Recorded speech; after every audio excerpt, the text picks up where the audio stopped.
I'm Julie Banderas, and you're in the strategy room. Wednesday's anti-Iran rally on Capitol Hill is putting renewed focus on Ted Cruz and Donald Trump's pseudo-friendship as they compete for the Republican nomination. Cruz, who is, of course, lower in the polls as compared to Trump, is looking to tap into the Republican frontrunner's base of supporters. But could that work for the Texas senator? Here with their take is Basil Smikle Jr., executive director of the New York State Democratic Party, and Liz Peek, columnist with the Fiscal Times. Welcome to you both. Okay, could Cruz's strategy really work? He partners up with Donald Trump. They seem like friends, and then he's somehow going to catch up? I think it's very clever. We know Cruz is a brilliant guy, and I think this is one of the best things he's done on the campaign trail, and you can see it. First of all, he is the only Republican candidate who has not come out and denounced Donald Trump. I mean, from the very beginning, he has been very careful not to clobber him for his immigration comments or anything else. Very canny. His polling was much worse at the beginning of Donald's ascent than it is now. He has sort of begun to track with Donald. Why? Because he is positioning himself to be the guy there if Donald blows up and gets out of the race for whatever reason or his star fades. Cruz is the obvious person to step in and take those followers, and that's a big deal. They're not going to go to Jeb Bush, and they're not going to go to Carly Fiorina, people he've had big spats with. So I thought, and you know, just in terms of plain old politics, how brilliant to get him involved in a rally where you're hoping to get some attention. Right. Trump brings attention. He brings ratings. So it makes sense. And it seems that people care about who he likes and dislikes, because when Trump doesn't like someone, he really doesn't like That's Carly Fiorina. And if he likes them, he's great. So it almost seems that if he doesn't like someone, all of his followers and all conservatives who support him will automatically dislike that person. I know. Right. So he's trying to, so it's almost seems like the cool kid, and it's like a clique. I mean, it kind of reminds me of high school. It's it's a great bromance they seem to have going on right now. Frenemies, if you will, but we'll see how long that lasts. So I think Liz is absolutely right. You follow the cameras. Donald Trump is getting all the cameras, getting all the attention, and Cruz is saying, hey, let me be your number two.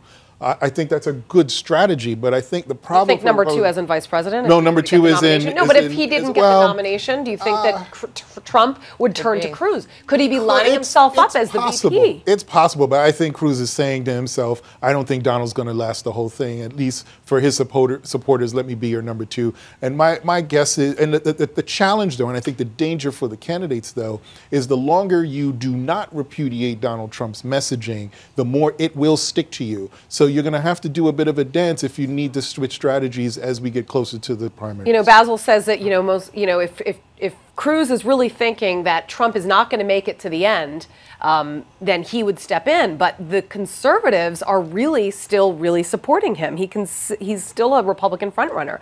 His support is still growing among Republicans. It doesn't look like it's slowing down. No, I mean, right now there's no the possibility or opportunity might be, you know, if in this outlandish world he became the nominee and became president, yeah, Ted Cruz could run as his VP. Why not? I mean, he has sort of a foot in the Hispanic camp, right, which could undo some of Trump's unbelievably unfavorable polling amongst Hispanics.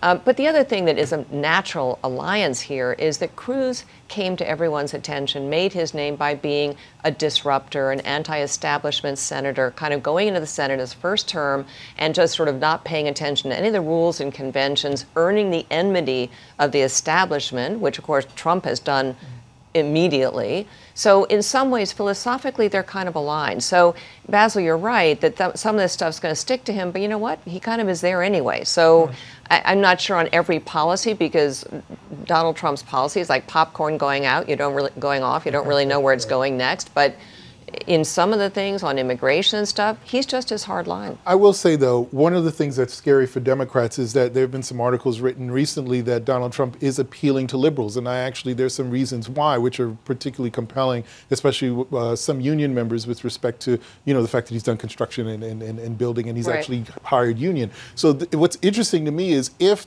Donald Trump does make it through a primary, what is the appeal for a Ted Cruz, whether he makes it through the primaries or not, or is Trump's number two or not?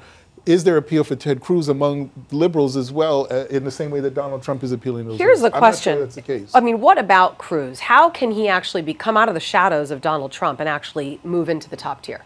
I think he won't unless Donald fades. And there will be a point, and I think, when the number of insults, the number of egregious comments about people that are thought highly of, like John McCain, et cetera, the number of insults just get under people's skin.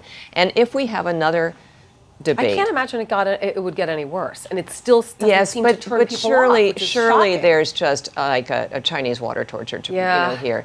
And if there's So another we're being debate waterboarded, where someone's, exactly, Something where, like that. where someone doesn't treat Donald well and he blows up as he does every time if someone challenges him, 2, 3, 4 instances of that, aren't even his friends going to say, well, wait a minute, can't you take any criticism? You're running for the president of the United States. What's your personality going to be like when you're in the Oval Office? So far, he hasn't these are shown, serious though, issues, any qualities right? of being able to take criticism. I mean, No, there's he's not been terrible at it. One, I mean, the Hispanic anchor that he.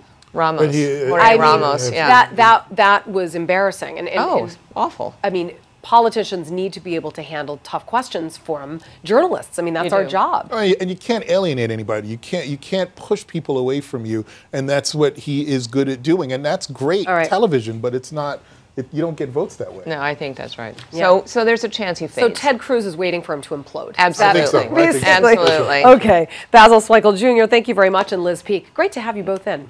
Thank you for watching. Check out foxnews.com for more on the 2016 presidential race. I'm Julie Banderas. Thanks for watching.